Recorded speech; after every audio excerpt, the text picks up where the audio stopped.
Hello and welcome my friends to this week's episode of Lionel's Devil May Cry, Peak of Combat, making questionable decisions once again. We are back again with Limitless Power Vergil, and there is another change for his Dark Knight skills again. Don't know whose idea it was. They removed his Rising Dragon and changed the way Charge Meteor is activated. Holding the Star skill now does Charge Meteor instead, and normal Meteor will follow after each gauntlet hit if there is enough MP. I don't get it. Why totally remove a skill? The damage modifier is so shitty, there is no reason to remove since he can just act as a combo filler. This is why we can't have nice things. And the same goes to him taking on co-op bosses. This round he has managed to challenge 3 of them, Hellfilth, Baah and Parselopper, all of which he does reasonably well, but not to what Mechanical Madness has done at base level S.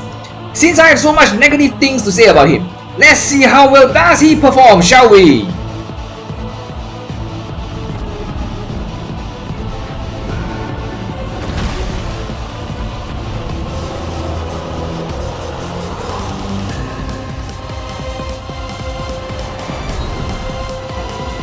Right at the start, you will want to charge his Dark Knight gauge so that he can go into Dark Knight mode and charge up his Dark Power. I did 3 Charge Meteor here just to show that he does not have the capability to brute force, so don't bother using him to cheese your way through Hellfilth. His Stinger with Force Edge is a strong armor breaker, so use it for the Red Shield Eye. For the other eye, swap his skill and use Blistering Swords until you reach Force Edge again, so he can quickly remove the multi-hit.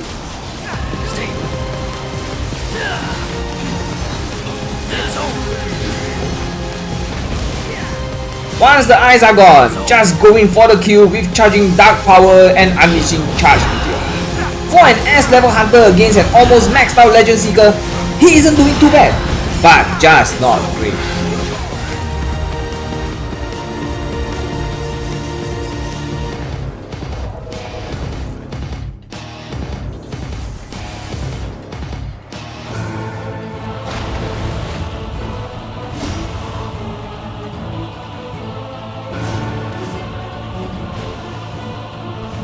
He does have some uses against Parselopper, as his Blistering Swords really help with dealing damage on her as she zips around.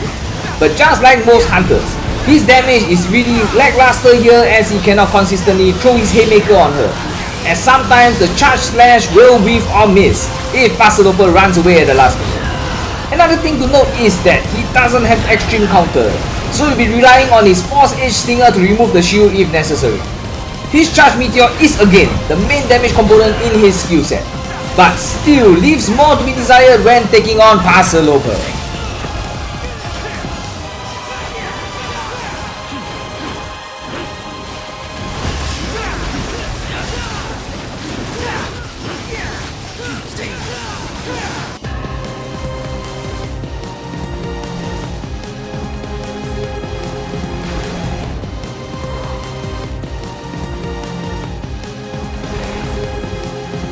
Finally, on our favorite Fat Frog Baah, the best punching bag to sniff out damage potential for any hunter. Blistering Swords and Heavy Rain Swords are the best here since Baah is a giant target for him to strike on.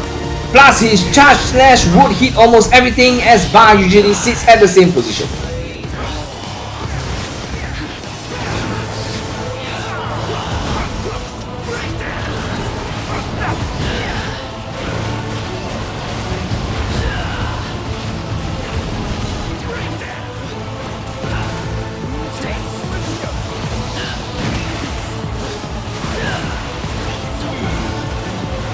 He is extremely useful in ice-based phase since his Blistering Swords removes the multi-hit maze fast, while allowing him to charge his Dark Knight gauge at the same time.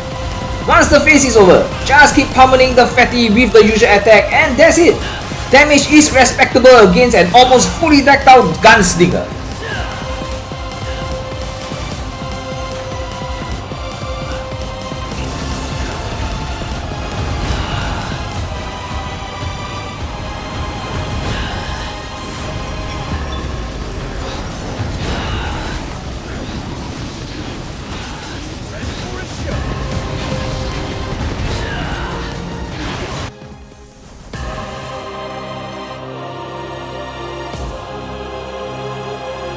All in all, I wouldn't say he's a must get.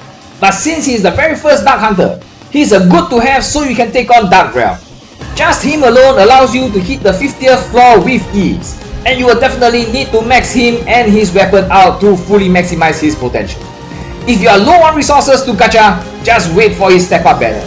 He is not high on the priority list. Thank you all for watching. Like, share and subscribe while I think of more nonsense to show. The game really has been a little slow with rehash events, so I will see what I can cook up with. So till next time my friends, happy hunting and game on!